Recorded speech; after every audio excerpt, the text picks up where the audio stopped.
డబ్బుల విషయంలో మనతో గేమ్ ఆడిన వాళ్ళతో మళ్ళీ డీల్ మాట్లాడడం మన తప్పేరా. కరెక్టే. ఒక పని చేద్దామా, బ్యాగ్ తీసుకుని కారికనే కొట్టేద్దామా? బ్యాగ్ ఏడుంది?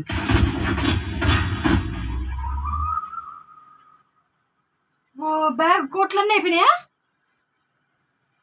మమ్మీ? ఏం కాదులే, కార్ తీసుకుపోయి పక్క స్టేట్ల మీద వద్దాం. కారు పొడి వాటికి ఎదురు చేసేవాళ్ళం. హలో, ఎక్కడున్నారా?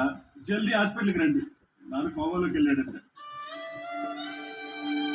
ఎంతో కొంత పైసలు కడితే కానీ ట్రీట్మెంట్ స్టార్ట్ చేయనంటున్నారు.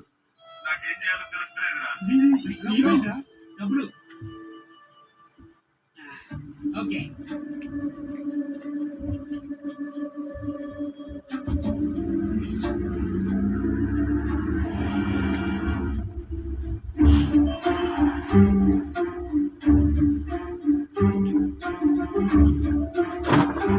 వెళ్ళడానికి పోతారా?